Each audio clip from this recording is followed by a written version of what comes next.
Well, hello, everybody. My name is Carmen Chu. I serve as San Francisco City Administrator. I'm super excited to see all of the wonderful commissioners, department heads, leaders, community leaders who are here and joined us today.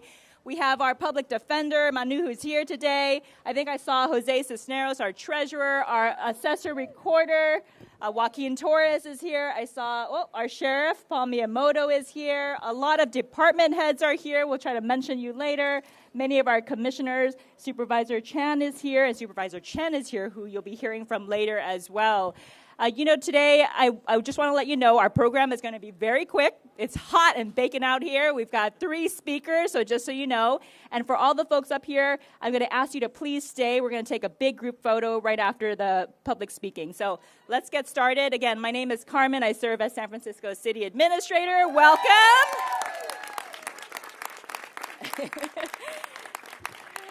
As you all know, Women's Equality Day commemorates the adoption of the 19th Amendment and underscores the importance of the continued work to achieve equal rights for women and girls. And while the 19th Amendment granted women the right to vote, it actually did not guarantee voting rights for all women. And in fact, it wasn't until 1965 did the U.S. establish more comprehensive voting protections for women of color.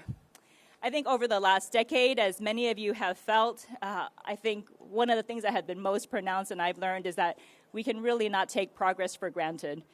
Never in my life did I think that Roe versus Wade would be reversed, nor that we would see women have to make impossible choices on their lives and future, making those choices depending on the state that they lived in.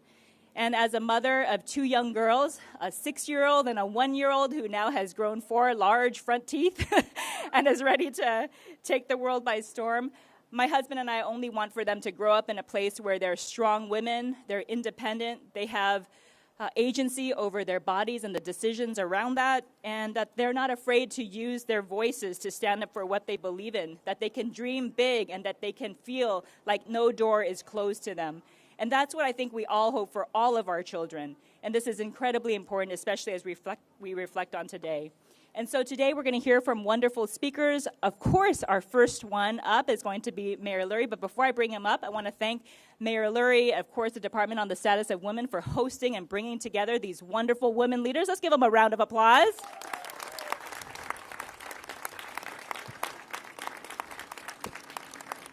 Mr. Controller, I see you walking by. I know you're joining us for this rally over here.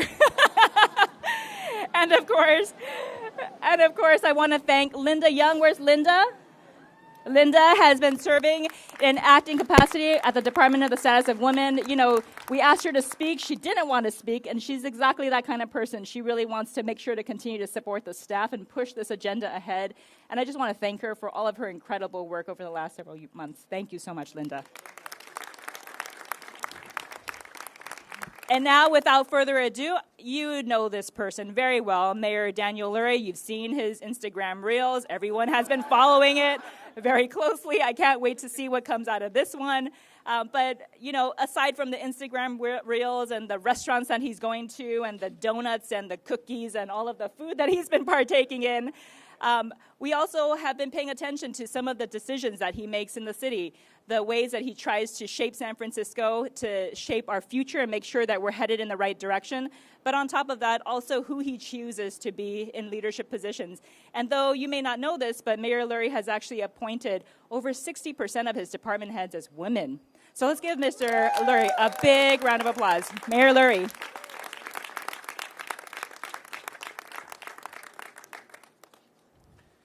Good afternoon. No, it's still good morning. Good morning, everyone. Today, we commemorate 105 years since women in America fought and won for the right to vote. In August 1920, the 19th Amendment to the United States Constitution was ratified. Just 1 year later, San Franciscans exercised that right to vote by electing Margaret Mary Morgan as the first woman ever elected to our Board of Supervisors. That moment is a part of our city's proud history. Supervisor Morgan was not the first woman to guide and shape this city, and she certainly was not the last. Senator Dianne Feinstein was our city's first female mayor. And on a day like today, I find myself reflecting on her legacy in our city.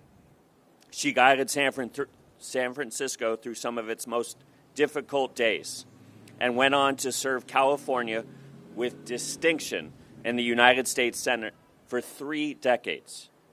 For me, and I've been talking about this for the last couple years, and for so many San Franciscans, she remains a role model.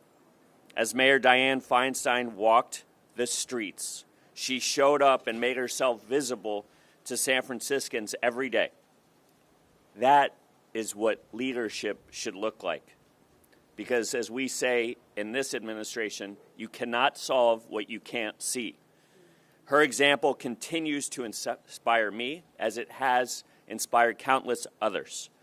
From Senator Feinstein to Speaker America Pelosi, to Vice President Kamala Harris and Mayor London Breed, San Francisco has a history of women breaking barriers to lead. Women have also served as our fire chief, our police chief, and sheriff. Today, women serve on the Board of Supervisors, lead departments, and help drive our city's economic comeback. To Supervisors Chen, Chan, and Fielder, City Administrator Carmen Chu, and Director of Workforce Development, Ioana Pena, I am proud to work alongside you each and every day. San Franciscans' women leaders are driving change. They are strengthening our neighborhoods and leading our institutions. Their leadership is shaping a stronger San Francisco for generations to come. And so today it gives me great pride to officially proclaim August 26th as Women's Equality Day in the city and county of San Francisco.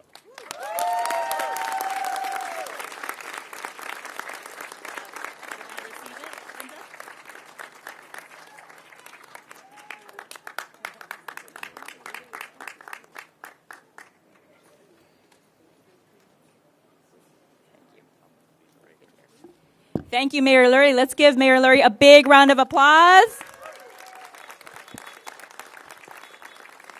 Mayor Lurie spoke a little bit about some of the department heads that are here. I also want to mention some of them. I see Carla Short, our Director of Public Works, who's leading the way. Ann Topier, who's leading the way at Economic Development. Who else do I see back here? Anybody else? Oh, I see Ralph Remington with Arts Commission that is here. And Mawuli with our Human Rights Commission. Well, all right, Mani with our Film Commission. Thank you very much to our colleagues who have come today. Oh, and of course, Kate, who runs the War Memorial. Thank you for being here. Our next speaker is someone that has run and fought hard for the District 11. This is a community that has many, many immigrant families, but not only that, a mixture of what represents the best of San Francisco. I want to thank Supervisor Chen for working with us in partnership over the last year, continuing to support women and support immigrant communities. Please welcome our Supervisor Cheyenne Chen. Thank you, Administrator Carmen Chu. My name is Cheyenne Chen. District 11 supervisors, like Administrator Carmen Chu, I'm also a mom with 2 girls. One is 6 and one just turned 12 yesterday. So I also want to acknowledge that this is a present of a group of wonderful women leadership here. Can you all give yourself a big round of applause, please? When we talk about progress for women equality, it reminds me of when I first came to this city 25 years ago. I was fighting for a group of garment workers who are primarily women in the industry for back wage. And after I graduated from college, I served as an organizer to advocate for caregiver, in-home supported services worker in this industry as a care provider. Predominantly also it's women of immigrants. I know that over 100 years ago, when we have our voting right, it was not easy.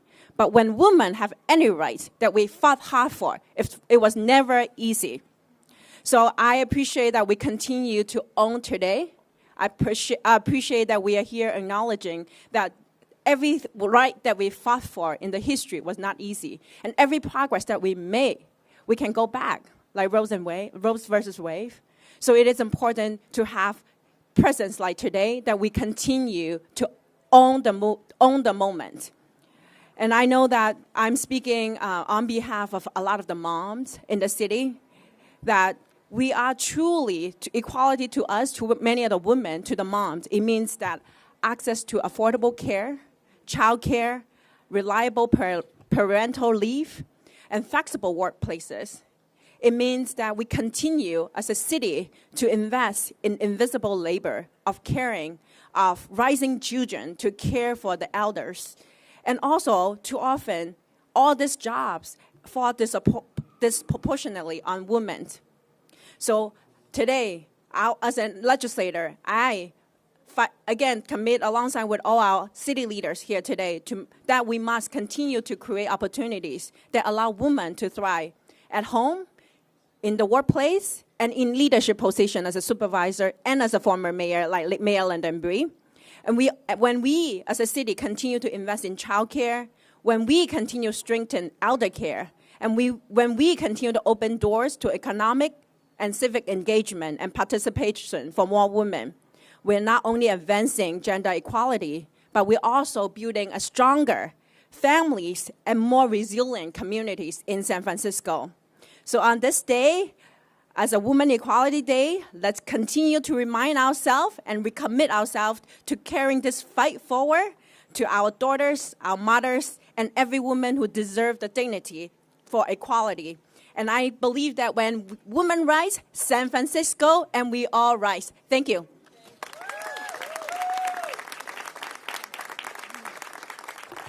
Thank you, Supervisor.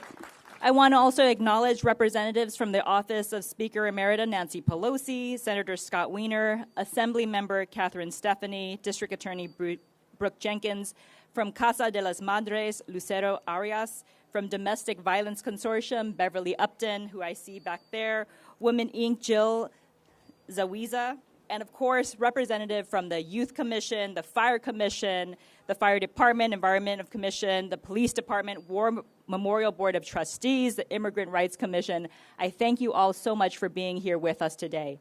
And now I'm pleased to introduce our final speaker in this baking hot sun. She is the Director of Workforce Development for the City and County of San Francisco, Iowena Pena. I'll get to it quick, noting the heat. But good morning, everyone. It's truly an honor in every sense of the word to stand before you today. As a Black woman who's witnessed the dichotomy that exists between the progress that we've made and the persistent challenges that exist in our fight for equality, I'm literally fulfilling my grandparents' dream standing in this place.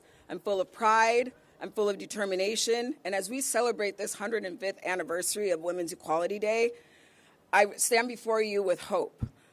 When the 19th Amendment was ratified, my great-grandmother couldn't vote. And not because she was a woman, but because of her indigenous heritage.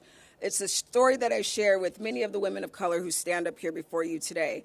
It's understood, and something that she understood, is that every crack in the foundation of inequality that they made would eventually bring down the whole structure of discrimination against women. So today we don't just celebrate that moment when women gained the right to vote, but every barrier that has fallen since.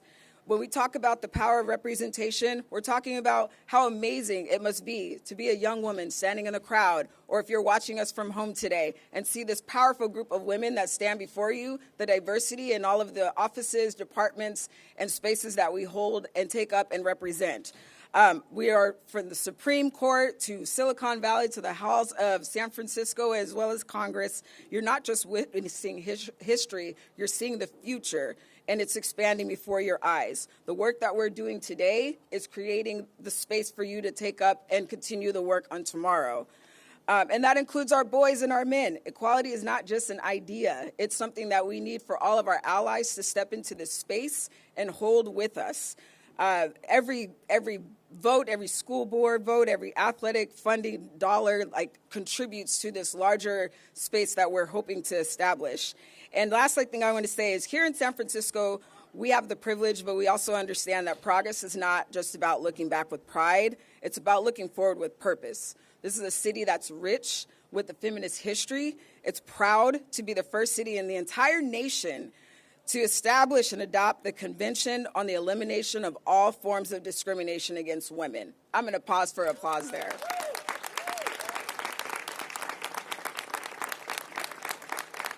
More uniquely to the state, we have both the Commission and the Department of the Status of Women, institutions that don't just symbolize our commitment to equality, but actively work on a daily basis to make it real in the lives of women in San Francisco. Our leadership extends beyond gender. We've created the Office of Racial Equity and Transgender Initiatives because we understand that true equality means fighting for justice at every intersection of identity. So when we celebrate today, and when we talk about what it means to celebrate today in San Francisco, we're not just talking about women's rights. We've codified them into the city's very own DNA. And I'm so proud and so happy to join you today in celebrating women's equality. All right.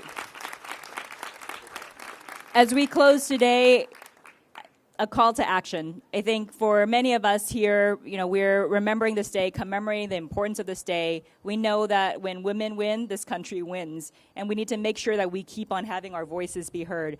So if you haven't registered to vote, if you haven't, or you know of a sister, a daughter, an aunt, a grandma, anyone who hasn't registered to vote, please reach out to them. Let them know why it's so important for them to have their voices be raised. When they are not, they just simply aren't represented in government. So again, we really ask you to please do that extra step. It's an easy thing. Reach out to someone you know that you love and just let them know your voice counts, your vote counts. And so with that, folks, can I ask you all to please go down the stairs carefully and let's take a group photo. I'm going to ask the mayor to please be in front and lead the way. And others can follow.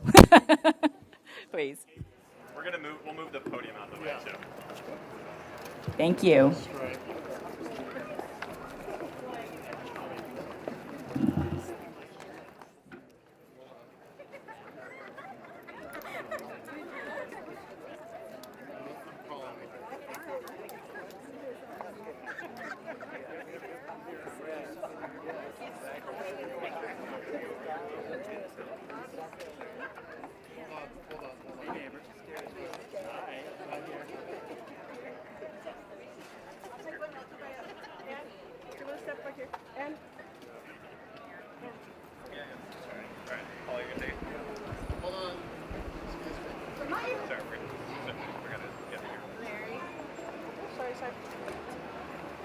All right, everyone, looking right here.